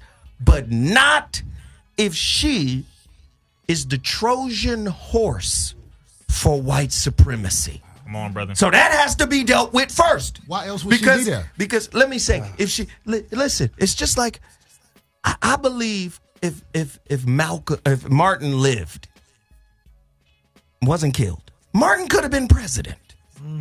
I believe he could have ascended to the office of the presidency. I believe Martin could have been the first president, black president, that they acknowledge. I believe that he could have been. But I know for damn certain Malcolm would have never ascended to the same place because it's a certain type of Negro that they want. A Negro that is compliant. A Negro that capitulates. Part of black success within white infrastructure requires capitulation. 100%. Because if you are a black man that's alpha, that's not following rules, has knowledge of self, that has, hey man, that's all got to stay at home. You bring that shit in here, we're gonna have to take you down. You understand, right. Bobby? I have friends in law enforcement, so I can relate to what you did with that telephone, Trying to- but I've seen a lot of brothers and sisters rise to those spots, and they were worse dealing with the community than I other won't folk. deny that. I will not it's deny that. indisputable. The other good news, though, is this. We have an opportunity to have this discussion openly and then be honest about certain people, and maybe just share some information. Kamala Harris, for example. All right. There's a brother who's on death row right now, been on death row for 27 years for a crime he did not commit in San Bernardino County. All right? When it came across her desk, she had the authority, based on 10 years of research done by a New York Times reporter, to give this brother another trial. Her political career was on the rise, and she did what her predecessors did, push that off the table. It's too hot for me to deal with right now. So as much as we should embellish people who do the right thing, probably like you did in your career, or you sit next to another brother that's done put in work, I can trust that. Right. I can trust that. But then you look at a brother like Marshawn Lynch, and nobody wants to discuss how this brother got the first nickel he ever made, has lived frugally, and is buying up property in the greater Oakland area. Look, wait, brother, I'm not talking to you directly. I'm we talking to the love Marshawn audience. Lynch. I'm not talking to you. I'm talking to the audience to let them know that we need to talk about people I who just put want to in echo. work. I want to just say amen to what you just said. Okay, now we're back on the court. We got to talk about people who putting in the right kind of work. Yeah. That's all I'm saying. Oakland Tech graduate. Hey, y'all listening to Dash Talk X, the Mansion series. It's men up in here. Oh shit. Now Africa in the building. That Godfrey done came in. I almost didn't make it, but I was with him. Right. Ladies and gentlemen, if you're just tuning in to the latest Mansion series, I'm going to have to be honest, man. I think my brother Reggie and what's your name again? Elliott Osborne. And Elliott, man, I think this is probably the best Mansions ever. And I'm going to tell you why. We're not going to always agree. No, But everything is done in respect. Y'all the elders in this room. That's right. And we respect you for your experience. I ain't never been no goddamn Panther, but I was influenced by the Panthers, right? Public Enemy was influenced by the Panthers. NWA was influenced by the Panthers. So you understand what I'm saying? There's something about y'all and your experience that's valuable to this discussion. But as you can see, there is an evolution of the black man that's moving away from progressive politics that looks progressive on the surface, but underneath it's still the same old, same old. See, let me tell you something about white supremacy, and I'm not telling you something you don't know. White supremacy is about holding on to that supremacy. 100%. You understand? It's about holding on to that power. And if I get to infiltrate your community with a few baubles of success, with a few examples of progression, see, I say this all the time, part of white supremacy is masked under a different term, diversity. You get, oh yeah, we did the monkey sweater, but we'll give you more jobs here with the people that made the monkey sweater. Right? Yeah, we did the noose hoodie. We'll give you a job here working with us to make sure that no more noose hoodies come out of this bitch. So, again, for a while. Right, they always rest and come back. So, again, we live in a society that's telling us to get with the program. But when I look at Panthers, y'all were anti-program. Now, correct me if I'm wrong. And you put your life on the line because there was a cause that was bigger than yourself. That's right. Sometimes we find ourselves in a contemporary setting. An individual is willing to put his life on the line because you mugged him, you looked at him wrong. That's not a cause. There's no manhood involved with somebody tapping your fender and you jump out of your car and you're ready to beat that person to death. That's not a cause. Cause is value. Yes. When you understand your value, you don't have to curse me out. You don't have to jump on me. Amen. You don't have to, because when you raise your daughter and your son, Yes, sir.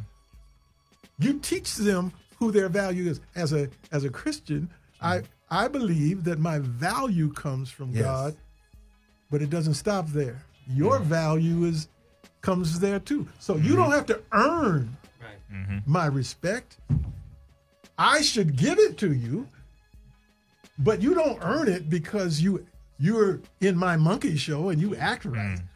That's where white supremacy, to me, is a complete failure. Okay? Because they want, we hear it all the time. Oh, well, he's a good, and whatever that good means, it means he fits. He capitulated. See? But a black man that fits in a white supremacist organization is not healthy for us if he or she fits. We've got Thomas. Nobody says that we have a black man on the Supreme Court. We don't praise him. Because we don't say that. We don't praise him. We have no advocate. We don't praise him at all. Since Thurgood left, we've had no advocate there. He's garbage. Ruth Bader Ginsburg. Ginsburg is who I mess with. That's right. Yeah, I saw the documentary, the notorious RGB. She's back, and Trump is pissed. Oh, yeah. Because the cancer's gone, and she's back, and I'm happy for that she at least tries for us. But Clarence Thomas, wow. Clarence, you should already know. And Thomas. Tom. Tom short for Thomas. Thomas, come on, man. There is no coincidence. Bring out your tap shoes, partner.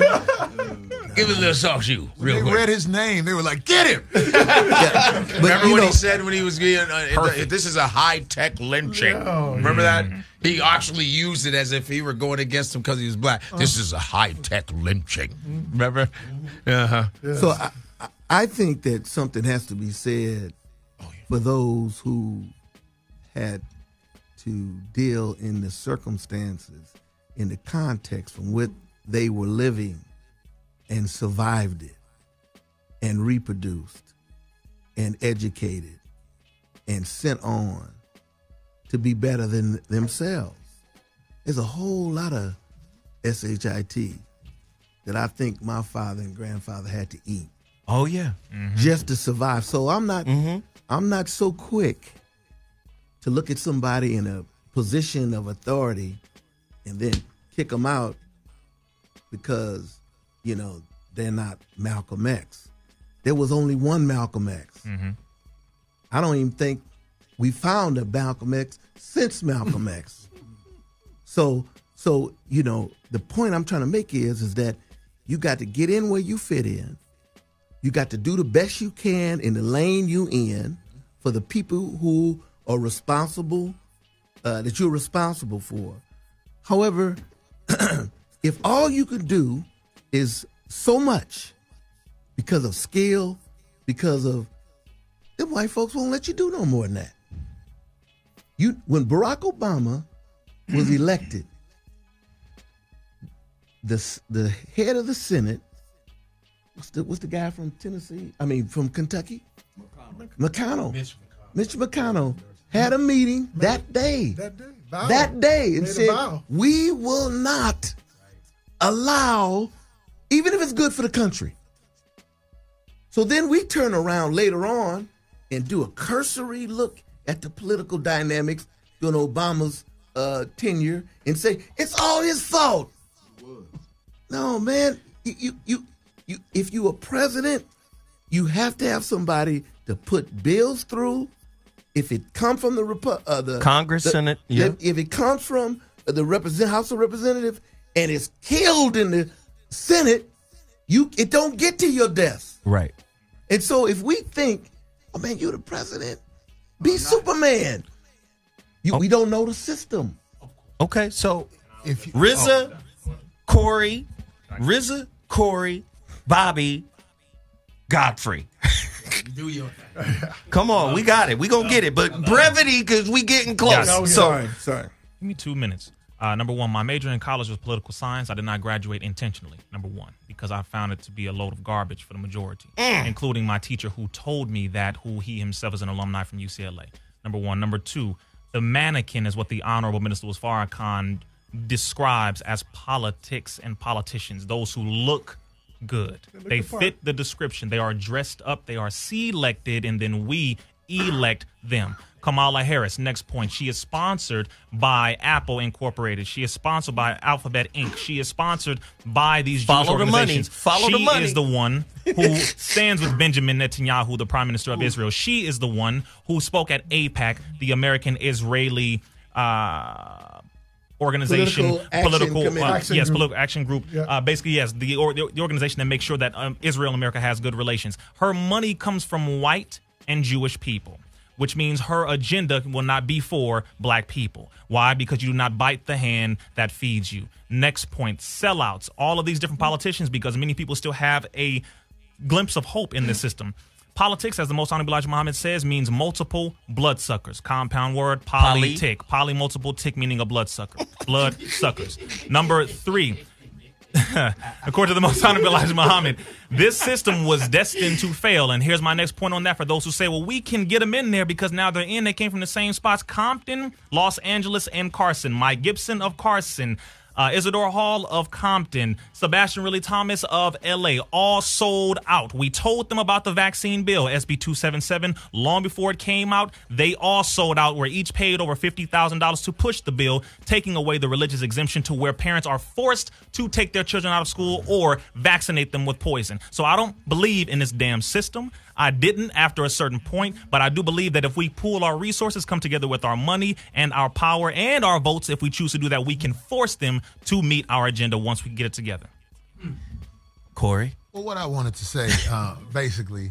Isidore is a friend of mine. I got to go talk to Isidore now. Go ahead. He talked about Izzy. That's a friend of mine, goddammit. Go ahead. If we use our common sense on what has happened in America just for the last 50 years, we ain't got to go through all through history. If you are up for office in any way, I'm talking about presidency, a judge, chief of police, I'm just saying, that means you have passed their selection committee to say to hell with everything but what we talking about. And when I say their selection, I'm talking about the people in charge of this country, because the people in charge of this country are the people who jacked this country when they got here. And I don't understand why it's so hard to say that. If you have two eyes, you see. Okay, Barack Obama, before Barack Obama became president, the first thing I said was, oh, that's who gonna play ball for him. Yeah, you know what I'm saying? That's their man. That's what we say where I'm from. Oh, that's their man. You know what I'm saying? But when you say this, I'm saying to people, well, there's some people who just are ignorant to certain things in society. But I'm saying I have talked to people who are in office one way or another because I'm a comedian. And when I go to these towns, I meet all kinds of people. I thought I would never be able to shake their hand and everything. But I always try to stay away from politics and what they doing, because I know if I speak, look, I know who you are. You they man. It just makes them mad at me. And I'm like, it's hard to have a conversation with somebody who works in that, and to that point with the white people, because they will get mad at you and in fact hold a grudge. You'll be like, wow, what did I do? You know you work for the man, because you are part of what they do. Because telling the truth is leveraging what you have. Yes. Come on now. Go ahead, Bobby. And then Godfrey. From a historical perspective, Obama was a great orator and the perfect model of a politician. Oh, yeah. There's a difference between being a politician and a can-do, get-it-done kind of guy. LBJ, he knew about what you needed in your district, and he would tie your hands up long enough to get what he wanted. Obama never did study that playbook, and he had the choice to do that. That's not my only problem with it. Everybody that goes into the political process is give and take. Then it becomes an imposition of will. The last great black politician we had was nationwide was Harold Washington. And what happened to him, Bobby? He did. Supposedly got poisoned, got a heart attack. But then but before he died, he left footprints. But he left footprints. That was when he was going against Epton at the time, because I remember everybody was fighting. And then we had our first black mayor. We was there. We're from Chicago. And all of a sudden, I went to, you know, Steve Coakley? Oh, yeah. So I went to see a lecture of Steve Coakley 3 hours at my university, and he just proved how Harold Washington was murdered. So he proved it. We was like, wow, because they did not want him to be, and Minister Farrakhan did a speech about it saying they did not want this man to be a mayor of such a powerful city such as Chicago, and that's why the dailies have been running Chicago, because his pops was a mobster. Before Richard, his pops was running it in the 70s. And then what they do after Harold Washington was dead, they had two black men go against each other. Split the vote. Of course. And of course. What happened? They got Daly in there. A city that was discovered by a black man, Jean-Baptiste Point du Sablé. Boom, a Haitian. And he's, you know what I mean? Boom, your turn. Now, we getting close to wrapping it up. Oh, yeah. Politics and government is the religion of running a country. We get worked up in a patriotic haze just like we do when we in church. There's laws that the government passes, and then there's laws that God passes. But they work on the human mind in the same way. We're told to have faith in the church, in the Bible, in the Quran. You know, faith, iman, right? But we also told to have faith in the politician. We told to pray in church and trust that our prayers are being heard by God. We're told to have trust in the politician and have faith in the fact that he's going to take our grievances to the government, right, for remedy. The goddamn word vote, from an etymological standpoint, means to wish, a solemn wish. This is why the electoral college is important, because those who elect are the ones who are really bringing in the people they want. The people who are voting are casting a wish. Just so they can feel comfortable in the participation of the process. This ain't a republic no more. See, republic, Latin, republica, of the people. No. The people are the battery that keeps the poisonous system going. Precisely. And go ahead. and seeing how we're breaking down words, brother, and I love doing this. Sometimes I feel like I'm doing too much, but Zoe's like, no, let loose, and so does, you know, Brother Corey. So that's why I love being on your shows, because I can just do what I need to do. You captured me. I love it, man. I love it. Because, I mean, since we're talking about politics and government, et cetera, and when it comes to this word democracy, number one, there is no such thing as democracy in the preamble, democracy in any of the 50 state constitutions, democracy in the United States Constitution. I pledge allegiance to the flag of the United States and to the Republic. Not democracy. It doesn't exist in those papers or any of those government documents.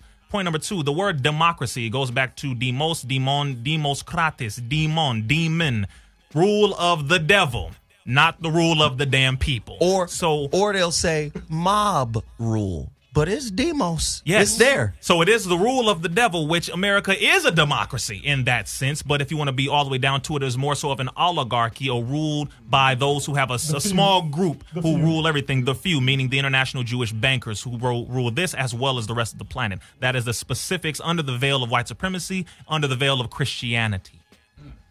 Hey, I love everybody. We're not going to be able, let me just say, we're not going to be able to get everything answered in one conversation. Not overtime. But overtime. You're going to stop it overtime. Come on, man. Overtime, man. It's a tie game. Let me. You got the juice. I want to say. Let me. I do want to say. let me I just. just want to say thank you for bringing. And I want you guys. I want to say thank you too. Yes, and I want you guys to tell people where they can find you because there's over 2,000 people in the chat room watching right now. They don't need to find me. That's all right. I mean, you know, I'm just like I said. I'm an old man. I'm past third base. You know what I'm saying? But I want to say this. Finally, my brothers and sisters, whatever's true, whatever's noble, whatever's right, whatever's pure, whatever's lovely, whatever is admirable, if there's anything that is excellent or praiseworthy, think about such things, and the God of peace will be with you. I'll just say this. We can go around and poke a hole in everything that we do. And what happens is we'll have a lot of efforts with holes in it. At some point, we got to say, we got to build. And building means, I agree. Building means you start building the pyramid on the first day, and the second day, the pyramid is there. You have starts and fits and backs and forth, but you can't win anything if you go into any competition, any daily struggle with a pessimistic attitude. Agreed. 100%. And always watch what people do, not what they say. Oh, man, that's good advice. Always do. Hey, Rizza, where do they find you? Godfrey? Rizza-Islam, everything. Instagram @_Rizza-Islam, Rizza-Islam.com to book me for speaking engagements. I'm in Atlanta at the end of this month and back to LA, then I believe in Florida. So make sure you hit me, fam. Yo, comedian Godfrey on Instagram. You can follow me on SiriusXM, Urban View, Godfrey Complex from 6 to 8 p.m. That's Eastern Time. And the podcast is in Godfrey We Trust on the Gas Digital Network. Excellent. Yeah. And then catch me in the street. That's right. To my folks out there in the southern states, I'm out there in Columbia, South Carolina this weekend at that comedy house. And if you around, just ride up and see what's up, man. I got something new to say if you saw me last time. And you got to talk about brother to brother. Yeah. Well, you know, if you're ever in the Bay Area, if you're ever there on a Tuesday night. I was there. It's amazing. We're a humble group of men, and we on 64th Street. I think it's 1104, the address. Yeah, with both the houses. Yeah, look for the yellow house. Come down the driveway. Yes. We feed folk first. Yeah. So if you're hungry, come. We gonna get some good food, and then we sit around and we discuss similar to this. It's an eclectic group. Mm-hmm. We have Muslims.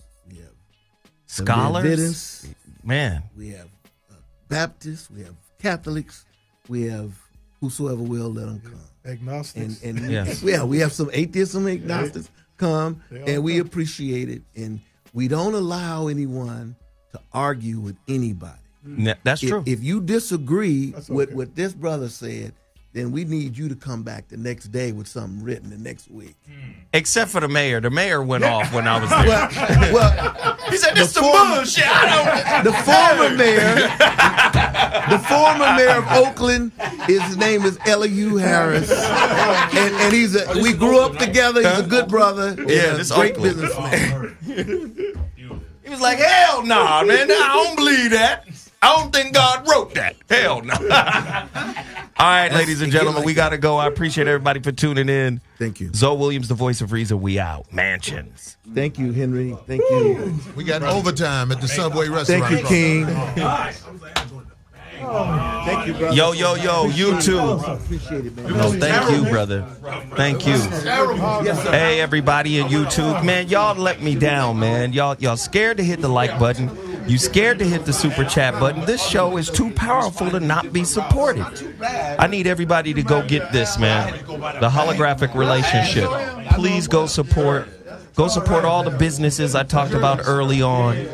Come on now. Let's do it right now. Y'all, there's too many people in here for y'all to ignore the like button and ignore the share button, the super chat. It's just wrong, man. It's wrong. Shit was too good, man. All right.